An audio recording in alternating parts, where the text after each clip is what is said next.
Hello everybody, this is Joe Leeds reporting for the Thailand Law Forum. Today the subject is drones, unmanned aerial vehicles. Recently the Department of Defense has authorized 110 bases for drones within the domestic USA. This is in the same environment that currently is already using unmanned drones in local law enforcement, and an Obama administration that is increasingly receptive, even supportive, to the use of domestic drones for domestic law enforcement capabilities. Now, what's the problem with this? The problem with this is a pesky little document called the Constitution. The particular provision of the Constitution is the Fourth Amendment, which protects American citizens' rights to unreasonable searches and seizures. Now, what this normally means is that if a police officer or other law enforcement official wants to search you or your premises, he has to go to the court and apply to the judge for a warrant, and the judge has to duly sign and authorize the warrant before he can invade your privacy. Now, normally the warrant requirement is primary, but there are a few exceptions. One is if a crime is being committed in plain view of the law enforcement officer. For instance, let's say you have a bag of marijuana in your parked vehicle, and a police officer meanders by, looks into your vehicle, and sees the marijuana. In that instance, he has probable cause and reasonable suspicion to conclude that a crime is being committed. He doesn't have to apply for a warrant. Now, with regard to technology, things have changed with regard to plain view, and a similar concept called reasonable expectation of privacy has been used by the courts to determine whether a warrant is required. Now, keep in mind, a warrant is there for our protection, to protect us against abusive or excessive law enforcement or government intrusion into our personal lives. This is a very important and central concept of the U.S. Constitution. So again, with regard to technology, things are a little bit different. And what the U.S. Supreme Court has ruled is that if you have a reasonable expectation of privacy, then the law enforcement officer, the police officer, has to apply to the court for a warrant. If you don't, no warrant is required. So in order to see a grow operation for marijuana in somebody's home, the use of infrared cameras may require a warrant. However, the Supreme Court has ruled with regard to surveillance from above in public airspace, you do not have a reasonable expectation of privacy. So for the time being, drones are legal to surveil our gardens, our patios of our homes without requiring that law enforcement needs a warrant. Now, I think this is wrong.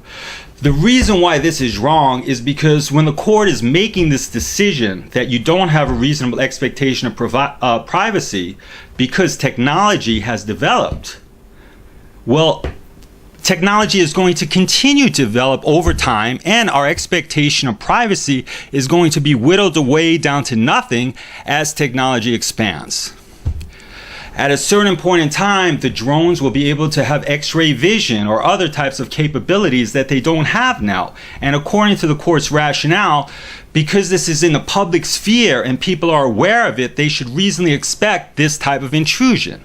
Now, I think that when people are normally thinking about what they should have a reasonable expectation of privacy with regard to, they're looking at their own internal moral compass as to what's right, what the government should be allowed to pry into, and when the government should stay out of your personal affairs.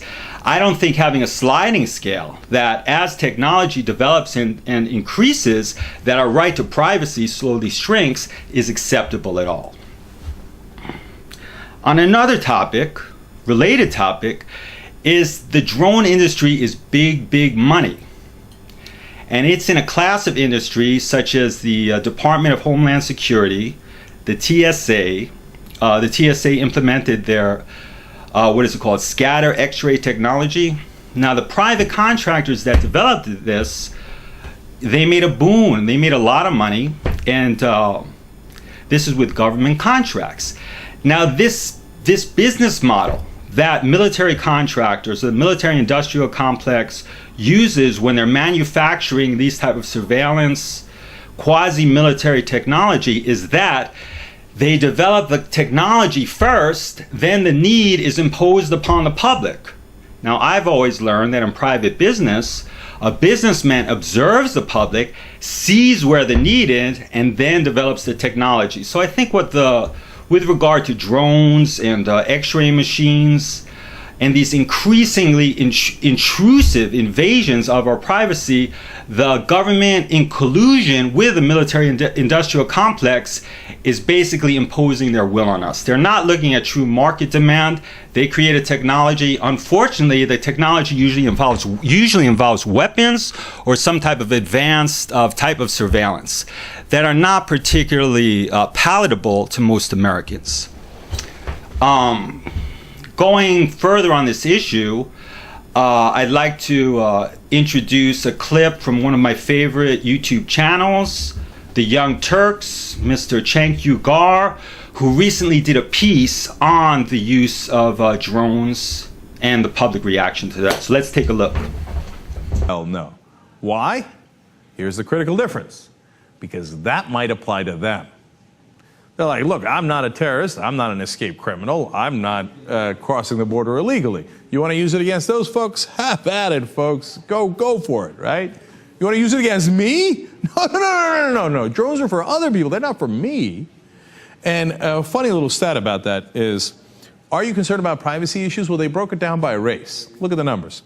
50% of blacks are concerned. 54% of Hispanics are concerned. Only 39% of whites and 38% of Asians are concerned. Now, why the differences in those numbers? Because blacks and Hispanics think, yeah, they might use it on us. Whereas whites and Asians think, they won't use it on us. No, they'll only spy on the people breaking the law and the other. Okay, so that's all there is to it, eh, Cenk? If a person feels personally affected by it, then they'll be against it.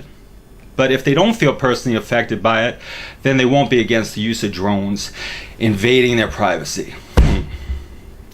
Well, I think the issue is a little bit more complicated than that, and I think you've underestimated your audience.